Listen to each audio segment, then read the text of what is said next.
Had cancer? Stage 4 do not pass go cancer? Hadn't he watched her suffer?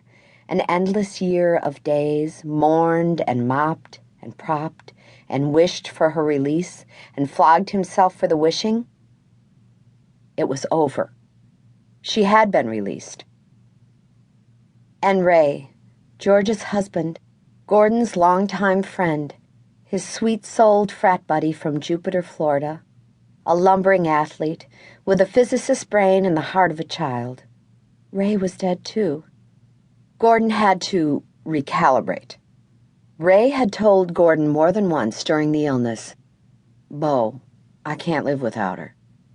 Gordon had sensed it had been more than just a manner of speaking. So perhaps Ray had felt gratitude too, in the last conscious instant of his life. Gordon decided he would not call his mother. He would give her these last few moments of innocent play with Kiefer. Nor would he call his Aunt Nora. Nora was as brave as a bear, but she had told Gordon not long ago that she didn't need to know all the whys and wherefores, that she would ask Georgia about it someday in heaven. But heaven, Gordon thought, as he carefully parked his car a prudent distance up on the dry shoulder of the road, had been only a concept when Nora made that statement. Now that kingdom had come. Nora would be shattered. It would be he realized. At 24, the youngest but one of his cousins, who would have to provide the strong shoulder, the steadying hand. But everything he saw looked odd, looked unsettling, for everything looked like any other day. Gordon first thought he had come to the wrong place, or that this had all been a mistake, a prank. Where was Dale Larson, after all? There was no sign of the familiar police cruiser. Merry, frank summer afternoon sunlight glistened on the river birches. Cars bristling with bikes and camping gear boomed past. Gordon felt himself to be the only thing in the landscape at all out of the ordinary. Even the rupture in the aluminum railing looked innocuous, fender-bender quality. He looked to the bank beyond. A half-dozen members of the Trempealeau County Fire Department stood gazing into the shallow stream, doing apparently nothing. The car must have flown. The wreck must be over there. A county ambulance parked a few yards up the bank was not running, though the doors yawned wide. He leaned over, looked down and across the stream. He could see it then.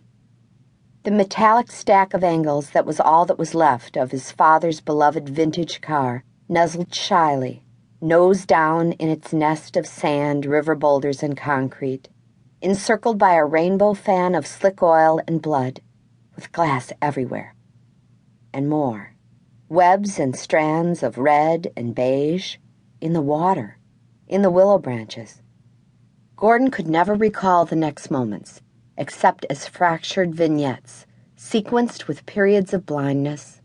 Like slides shown in a darkened room, vaulting the rail, he'd slip-walked down the hot, grassy slope, past the policeman, an eerie dream walk that felt in every exterior sense so normal that it could have been any sunny summer day of his childhood.